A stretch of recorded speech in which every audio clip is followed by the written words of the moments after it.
work addiction is the easiest addiction to hide because we can make it sound the most noble.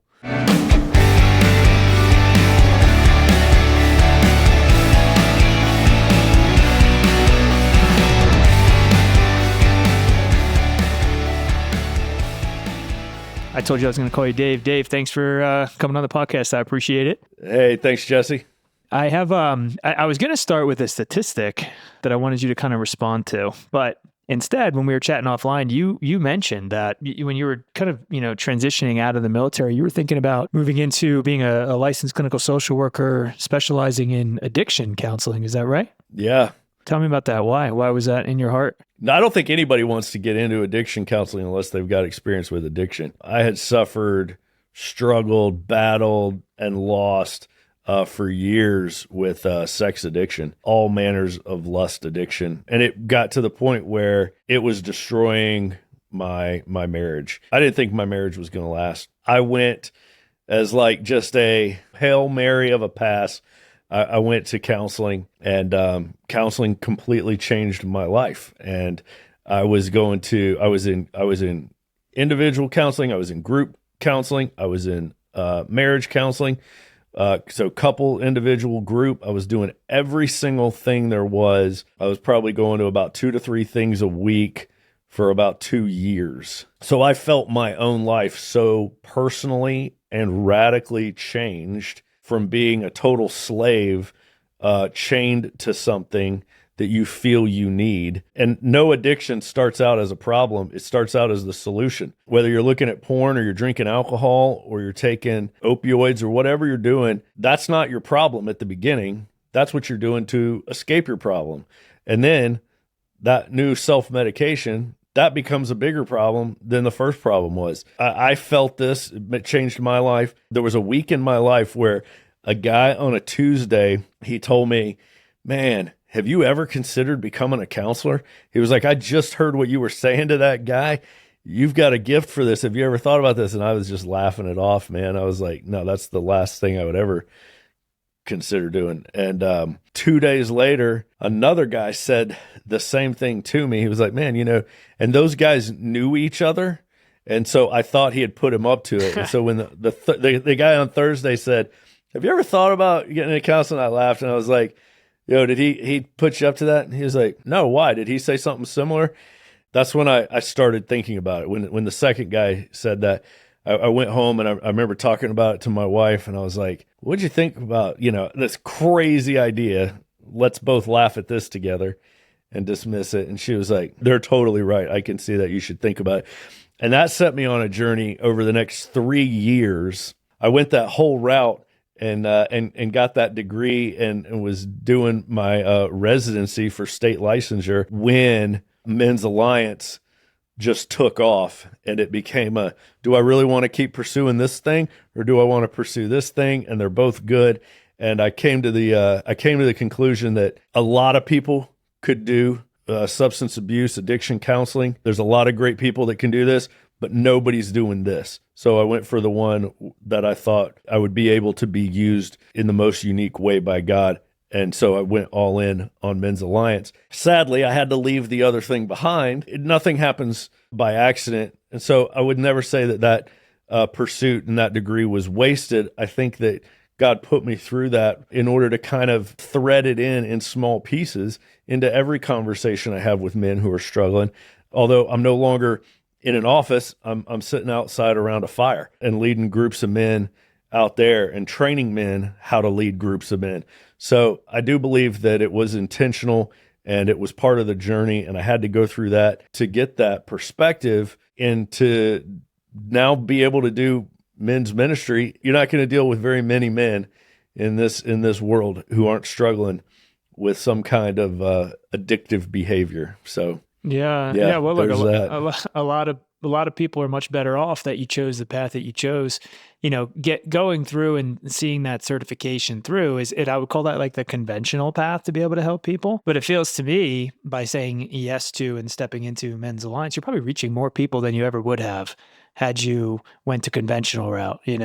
Sex addiction. Just real quickly on that. So last week I was researching topics. So I went into a tool that I use, but you can type in a word and you can see how are people searching for this word, the volume of searches, you can see all these different things. But I just typed in the word addiction because it helps in that tool to be specific, but I wanted to be broad. So I just wrote addiction.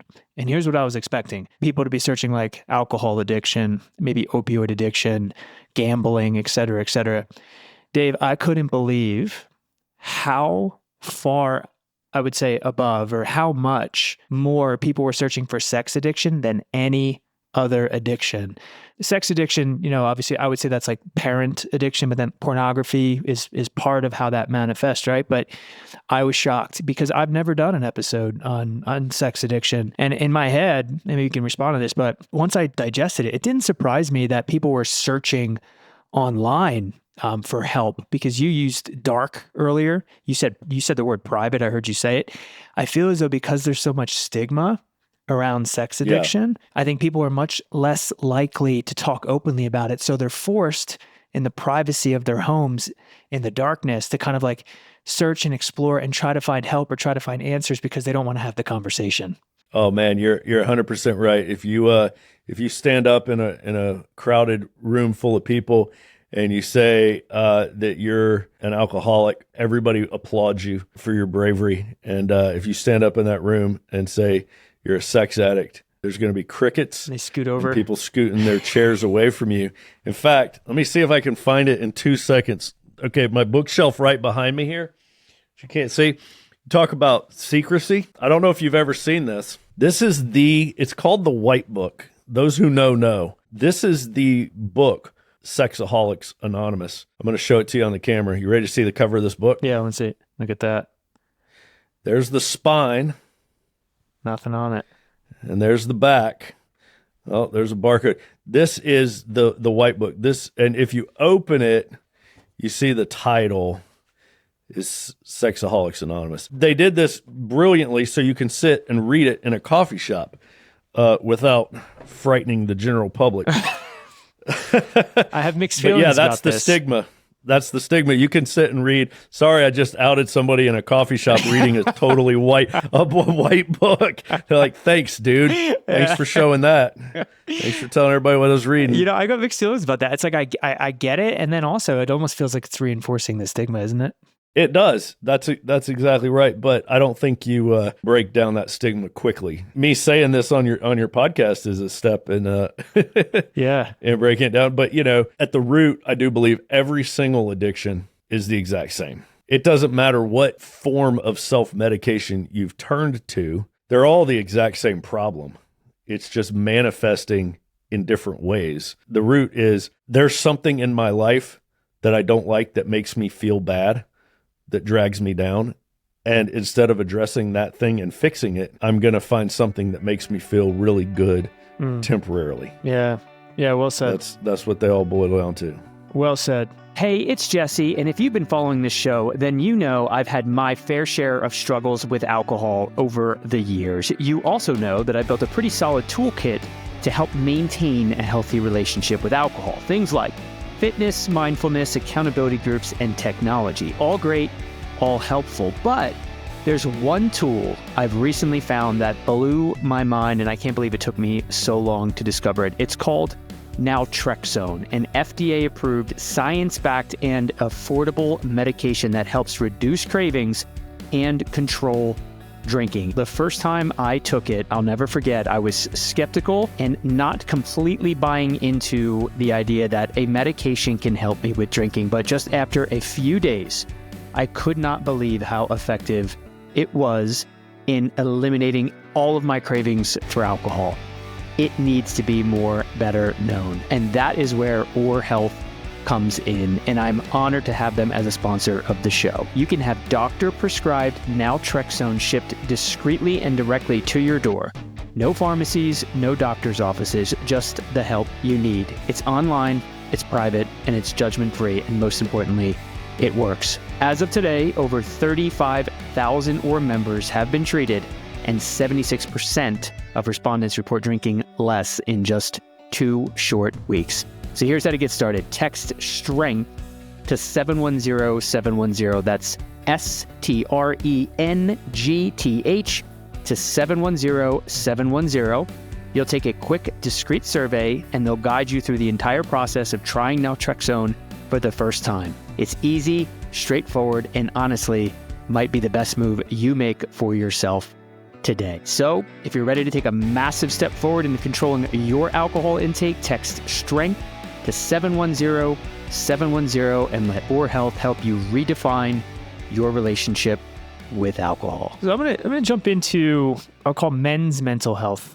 Right? And we're going to talk about masculinity and things, but as the founder of Men's Alliance and an organization that exists to serve men and meet them where they are, I know that you have a ton of experience with what men are experiencing today and have a really good kind of pulse on what maybe men are struggling with. And from, in my view, and the statistics back this up, mental health in general across the board, either gender, is on the decline. Right? Anxiousness, depression, suicidality, addiction, all those things, right? I'm going to give two quick statistics just to really hammer that home and then kind of ask you a first question specific to men's mental health. The first one is this: according to the CDC, suicide rates among men remain nearly 4 times higher than women's in general across the board. Middle-aged men specifically being the most at risk. Okay. And then the second one has to do with addiction and isolation. So the National Institute of Health, that's NIH, reports that substance abuse amongst men has increased dramatically. Alcohol-related deaths rising 25% in the last 5 years, right? So not good statistics. And what's fascinating to contemplate is in terms of quality of life, right? Do we have food? Do we have transportation? Do we have a roof over our heads? Do we have the basics to meet our survival needs? As a society, we've never been more comfortable in that way.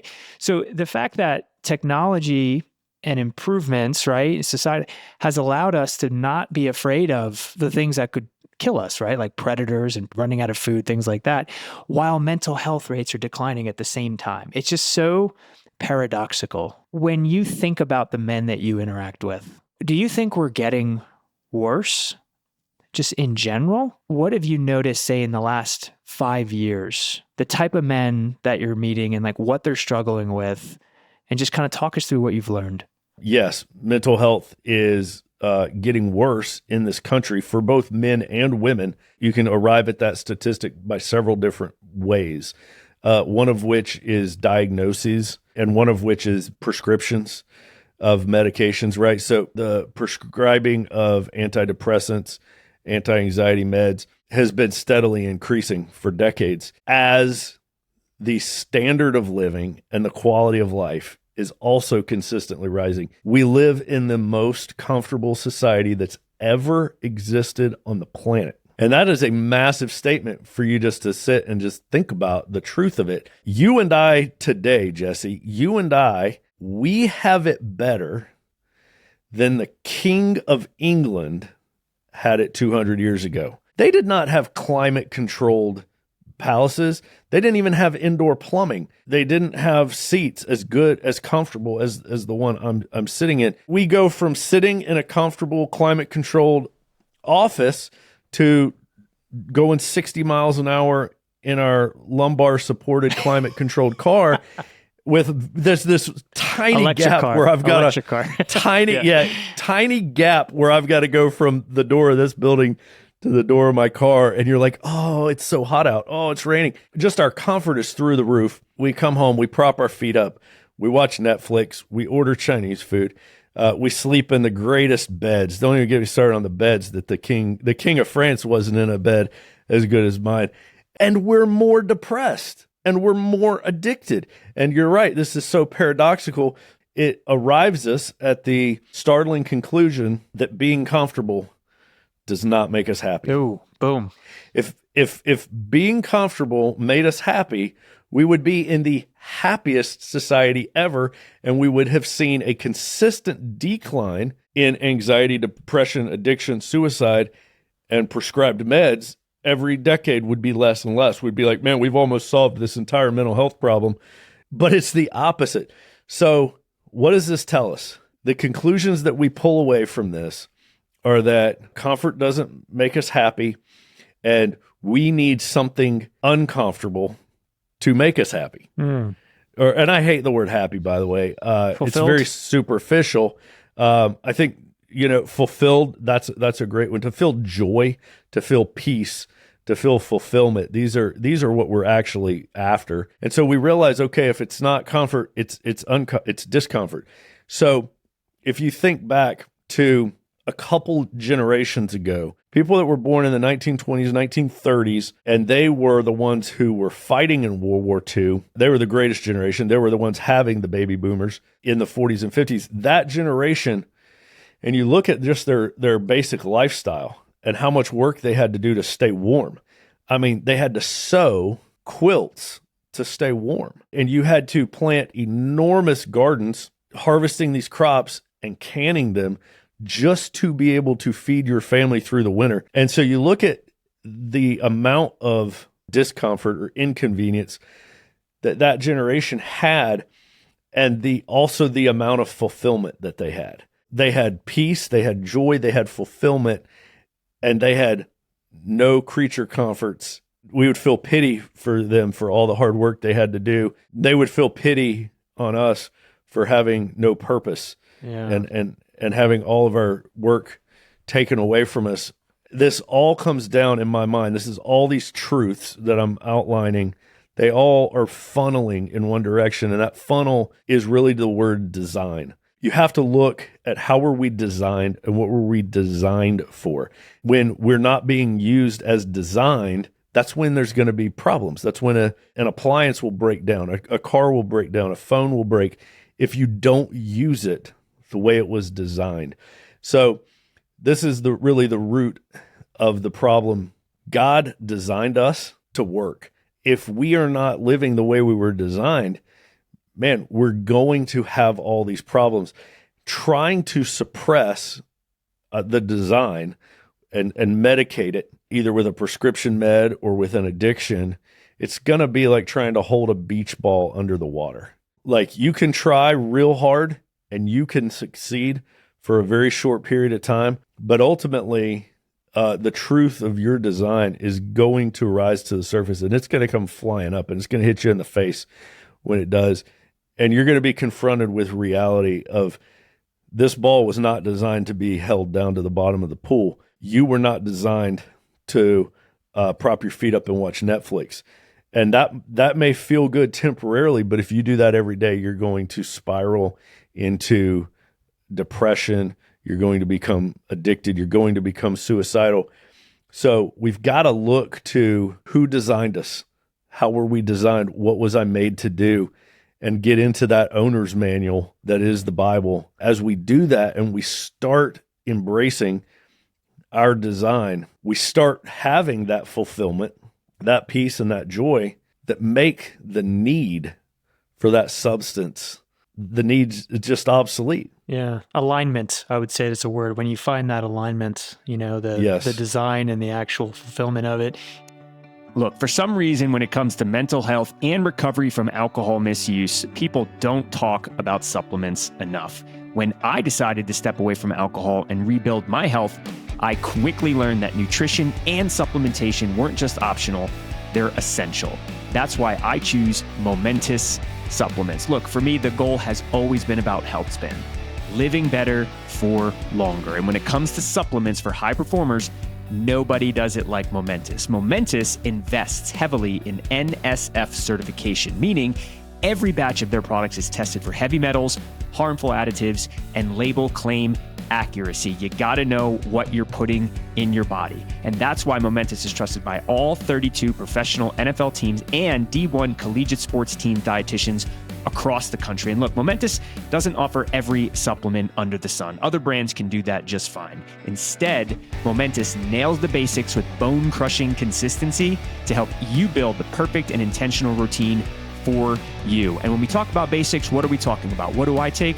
I take their protein and their creatine. Momentous protein is best in class for muscle repair and growth, while their CreaPure creatine, the purest form of creatine monohydrate, supports both physical strength and cognitive performance. These are foundational supplements that I continue to use to this day in my health journey for physical strength, mental fitness, and emotional resilience. So whether you're taking your first step or your next step in your fitness journey, these supplements are the building blocks of living better longer. Go to livemomentous.com and try it today at 20% off with code STRENGTH.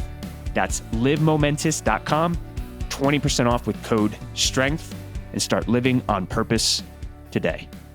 I was waiting to hear if you'd say this one word, because I hear this word in research used a lot alongside finding joy in life, and it's meaning. Like that meaning is necessary in life. And to think about it, if I just wake up and every single one of my needs are just met through simplicity and technology, and there's nothing that I have to do to earn, right, what I'm eating or my safety or anything like that, you're just living a life that's, I would say, it's not natural and unintended. It's counterintuitive. We keep thinking this can't be right. He can't be correct, right? But all of reality is confirming this, right? And I love the word meaning. When I hear it, as soon as you say it, the first thing that comes to my mind is Viktor Frankl's book, Man's Search for Meaning. Yeah, phenomenal. Which is all about his experience in a concentration camp during the Holocaust. And this man emerges from that and writes Man's Search for Meaning. And you talk about discomfort, but finding meaning and purpose, and that being the solution, that being how we survive life. Yeah. And that's literally his testimony, is that by focusing on meaning in his life is what allowed him to survive the Holocaust and survive those concentration camps. And his observation was those men around him who didn't have meaning or didn't have anything to strive for did not survive. And I think that's what, if I'm not mistaken, that's what inspired his entire career as an author and social scientist afterwards, was just kind of really hone in on how is it that a sense of meaning can impact your emotional, physical, and mental health and help you find purpose and joy in this fleeting life. I do think that the pendulum has started to swing back. I do believe that we've recognized this by a large enough percentage of the population that there's starting to be traction in stopping this swing this direction and starting to move it back. I'm actually very optimistic at what I'm seeing.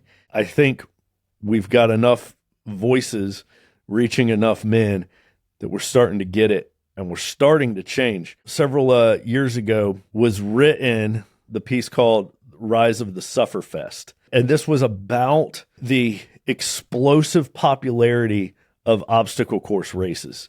Like right at the beginning of like the whole Tough Mudder and then Spartan races. And it was like, wait, why are people dying to pay money to go do these hard things? We've got it so good as a society. You don't have to go do this on the weekend, but it speaks to the design. We need to be challenged, and that's a key word for men.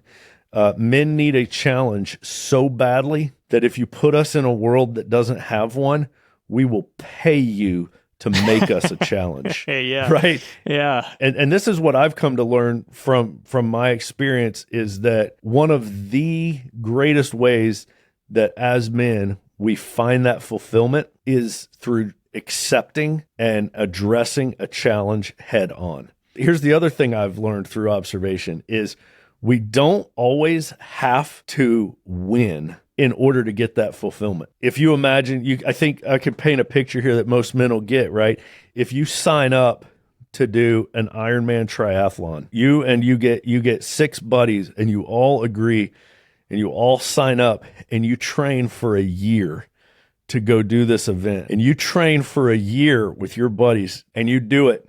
And there's 3,000 racers that day. And you come in 3,000th place.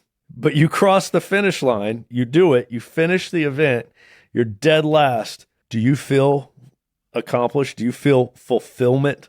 Absolutely. You don't care what place you finish. So I think that there's a false perception out there that men need to win. We don't need to win.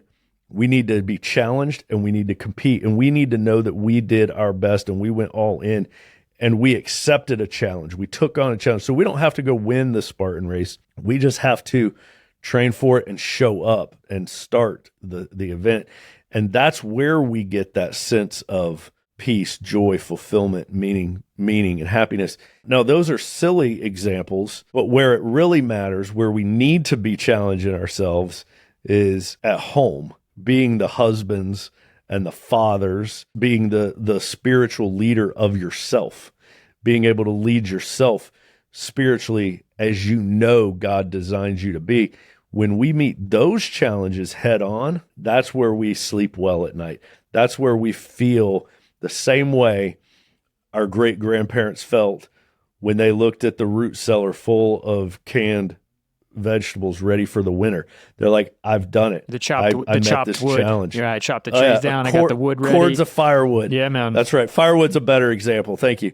And that's what we need to do today is we're searching for a challenge. Here's your challenge. Challenge yourself to love your wife like Christ loves the church. Yeah.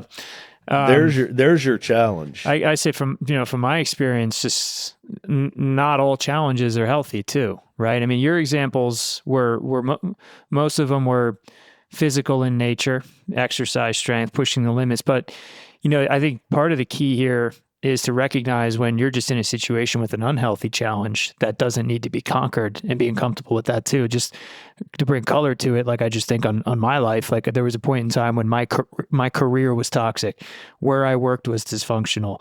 Climbing the corporate ladder required a certain sacrifice of my own personal integrity. And that was a challenge. And the challenge is, okay, do I just figure out how to manipulate and politic my way through this and reach success in my career, which would equate to income, which would equate to providing, right? And there's all the nastiness of ego and accomplishment and ambition that gets tied up in there.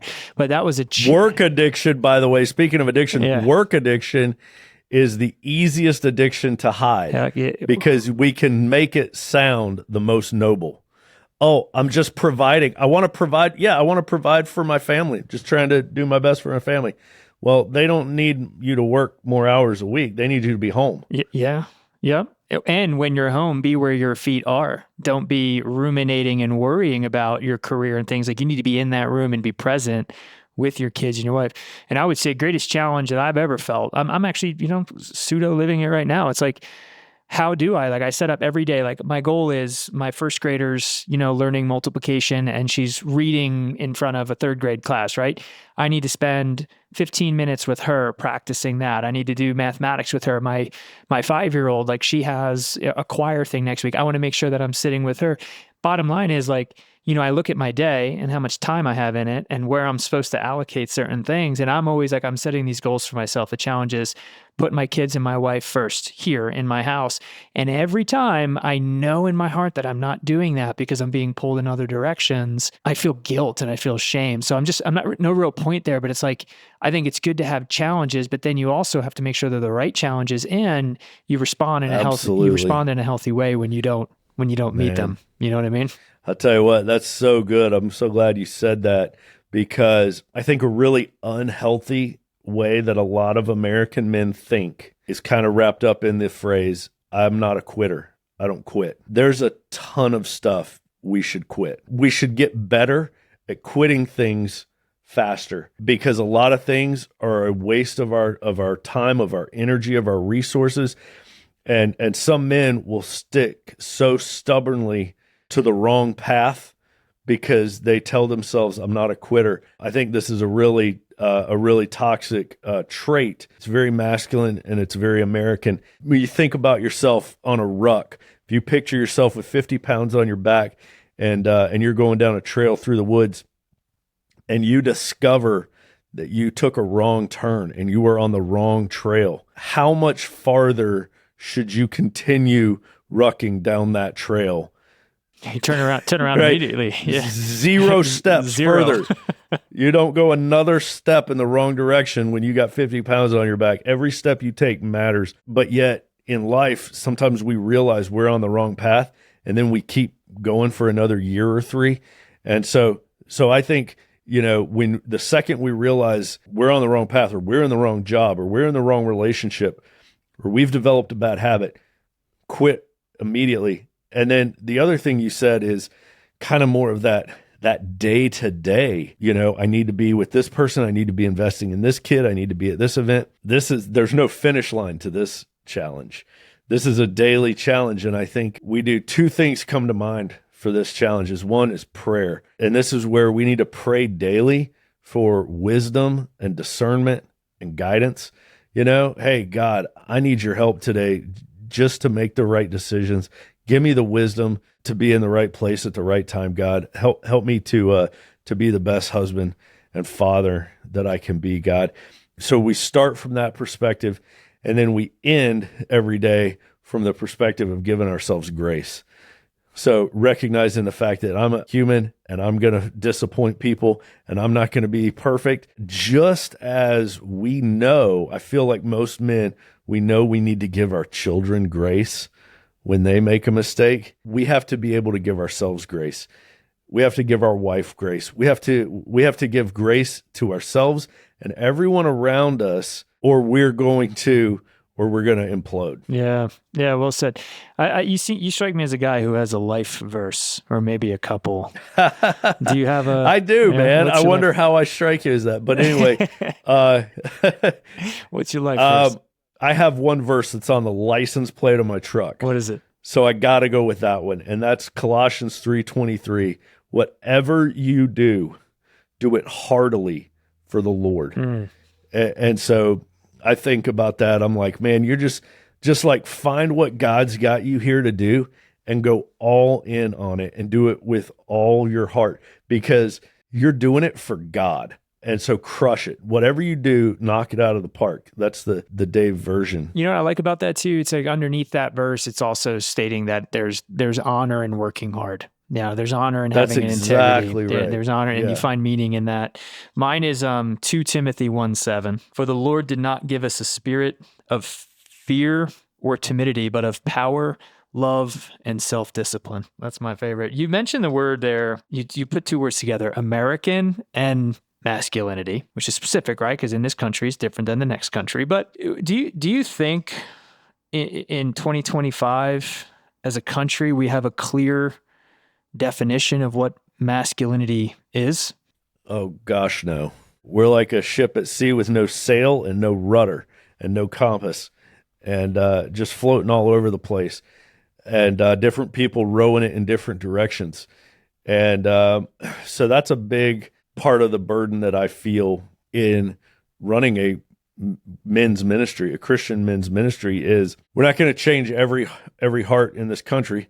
We're not going to reach every family, but we're going to try. And so what I believe that is that's reforging that picture of where we're supposed to be going. And it's gotten so distorted by so many loud voices. Our culture is full of loud voices. And the blueprint has been sitting right there in front of us the whole time, in the Word of God, telling us through the example, through the life and death of Jesus, the type of man that we're supposed to be. And so when you talk about what's wrong with American masculinity, there's an infinite number of things that's wrong, right? Just like if you think about what's the answer to 2 + 2, well, there's an infinite number of wrong answers. You can always think up another way to get that wrong, but there's only one right answer. And so that's how I feel about this too, is there's infinite ways to get it wrong, but there's only one right answer. And so this goes to what you just said. This is back to design. And we are wired to protect, and we're wired to provide. And when we don't do those things, something's going to be off internally. We're like that appliance that's not being used the way it was designed. Yeah, this is, if you saw my eyes going off screen for a second, what I thought would be just fun to do, I'm just riffing here, but I went to the most scary and helpful technology known to man, which is called AI through ChatGPT. I thought it'd be fun. I just typed in while you were talking, what is masculinity? Okay. And I think you'll be pleased with this. Men have evolved to be protectors, providers, and problem solvers. That was the first bullet. But yeah, dude, the core breakdown here is it said there's evolutionary, cultural, and modern, but protectors, providers, problem solvers. Here's the cultural one, right? Strength, stoicism, leadership, and dominance. And then there's just something about emotional intelligence. But funny that ChatGPT. Everyone should have emotional intelligence. Everyone should have strength. What was the other one besides dominance? Yeah, Stoicism. That's an odd one. It is odd. I don't necessarily disagree, but that's odd that was on that list. But you look at some things, and those go both ways, like strength, and I would even say, a lot of others. But that's cool. Hey, there you go. ChatGPT wasn't too far off. It got the top 2. It did. Let's picture a guy, or even a gal, listening to this, right? And let's use health, like health, wanting to be healthy, recognizing a misalignment with their design.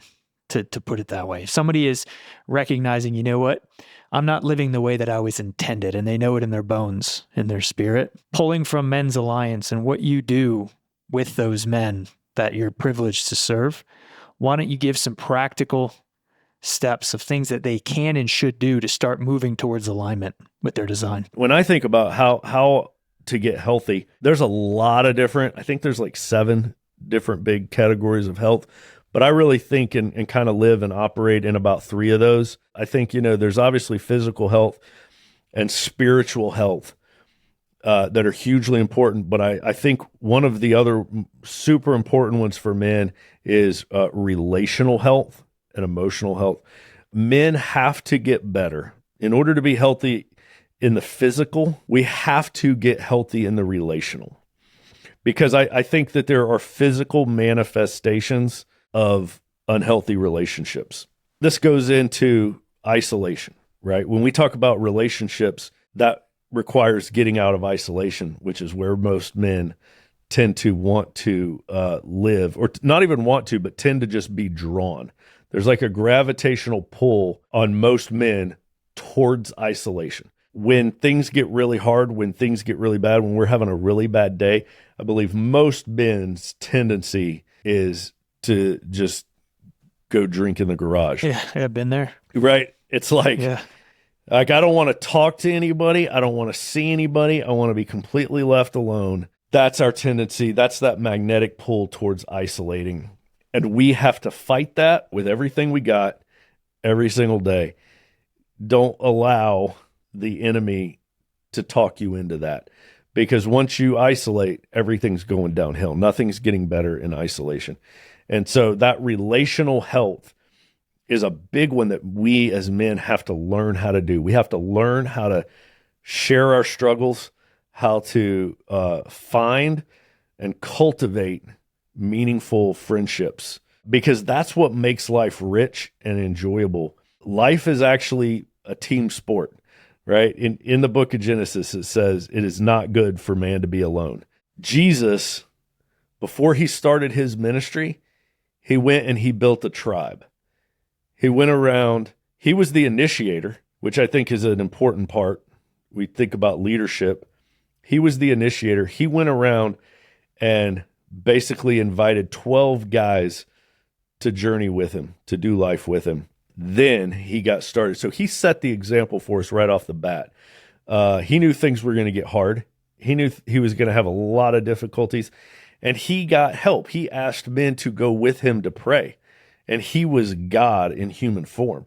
And so, man, if he needs buddies to go pray with him, how much more do we need that? How foolish are we for thinking we can do it alone when Jesus didn't do it alone? So that's a big part of health that I think we got to pivot our focus on, because it's easy to think physical health and even to a lesser extent spiritual health. But I think for men, things really start to change radically. If you want one area that you can gain a rapid and large return on investment, it's in relational health. When a man goes from being isolated to having 10 guys' phone numbers who he can call any day, anytime, his entire life changes. Yeah. And he will start talking about the old him versus the new him. It changes everything. I've heard adult kids, adult daughters, describe the difference that they've seen in their dad from when he went from being isolated to having a tribe of men. So that relational health, just I can't overstate it. Yeah, well, so much of the meaning that we find in life is we find in relationship with other people. So it makes sense. So that's the big one that I think most men need to hear about. We need to focus on. We need to understand this is the example Jesus set for us, and we need to realize that if you don't have those relationships, if you don't have a band of brothers, you're not healthy, and that's a spiritual component, I would argue, right? It's the spiritual, it's the physical for sure, but it's also the relational and the emotional. Many men come back to that addiction talk a little bit. When an addiction begins, for a lot of men with porn addictions, that usually started, for guys of our age, that usually started around 13, which today it's actually younger. When an addiction begins, whether it's alcohol or pornography, we stop growing emotionally. If you're a 50-year-old man who's been an alcoholic since he was 15, you're emotionally 15. And you talk about being unhealthy emotionally, you've frozen your growth. You've stunted your emotional growth at age 15. So you look physically like a 50-year-old man, but you're able to communicate and relate to others on an emotional level at about a 15-year-old's level. And so this is why getting healthy, getting clean, getting sober from an addiction is so imperative, because now we can start to mature emotionally. Yeah, and it's never too late. It's never too late for that. It's never too late, and it doesn't take as long to catch up, right? So that example of that man who's 50 that was drinking at 15, it's not going to take him 35 years to catch up emotionally. He shouldn't be that discouraged at hearing that. You're going to catch up quicker, but you got to do the work, and it's going to take a couple of years. Yeah, and intentionality for sure. Dave, you weren't kidding earlier. I feel like we could do probably like 5 or 6 episodes in a series potentially, but I do want to point people towards you and Men's Alliance. I know that you have some exciting things that you're rolling out here soon for the first time, like coaching, but why don't you share with anyone listening, if they want to find and follow and be led by you or Men's Alliance, where can they find you? And just maybe foreshadow 2025 this year. What are you excited about? Yeah. What are you looking forward to? Thanks, man. I appreciate the opportunity to say that. You got to check out our website. That's everything you need to know. It's our one-stop shop. It's men'salliancetribe.com. We have 3 big branches of Men's Alliance Tribe. We have tribes, we have podcasts, and we have weekend experiences.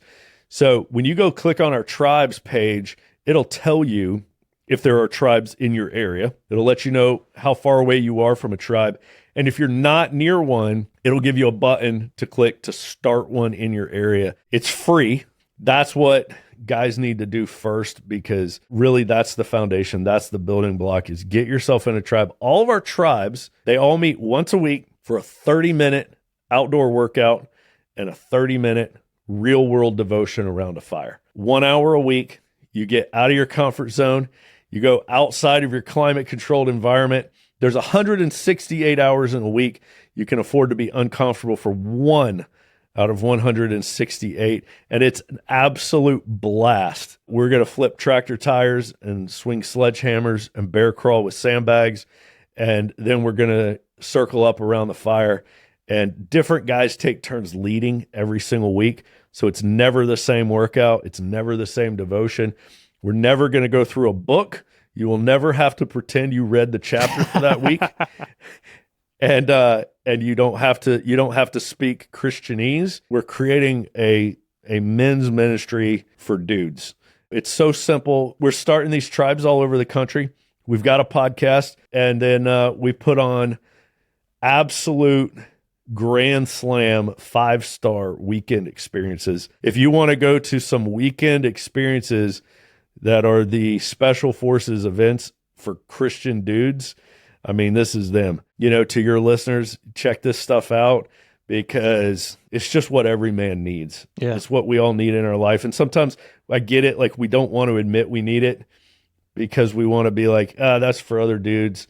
I'm a little bit smarter than the average bear. But that's a lie that Satan wants every man to believe. And usually you're telling yourself that right before the trap springs closed on you, and you realize dang it, I'm exactly like every other man, and I got caught in all the same sins and snares as every other guy. Yeah, man. And you got some coaching you're going to be rolling out soon this year too, right? Yeah, I'm really excited about that. We've got so many men in Men's Alliance who have been pursuing coaching certifications, and they've, like I said at the beginning, they've gone through the hard paths and they've tripped and fallen over some rocks, and they are turning around with their spotlights and helping others. The idea is a man can go get coaching from a Men's Alliance guy who has experience and expertise in a whole list. Whatever it is a man's going through, I want him to be able to find a Men's Alliance tribesman who's gone through that and is a certified coach in that area. So that's our vision. That's what we're working on right now. All right. Awesome. Look, you heard it from Dave, men'salliancetribe.com. He's got a podcast, experiences, a whole bunch of stuff and coaching coming in 2025. Look, man, this was a blessing and a privilege to have you on the show. I really appreciate you being here. Thank you for sharing. I feel the same way, man. Thanks, Jesse. I appreciate it. Yeah, right on. Dave Goose Mills, everybody. Live deep. Hey, everybody, that's the show, folks. Thank you so much for listening to the Sober Strength podcast today. If you haven't already, if you could please follow our show wherever you find your podcast and even give us a rating and review. It would go such a long way to help other people find our show so they can get the knowledge and motivation that they need to live more fit and more free. So thank you so much for joining the show, and we'll see you next week.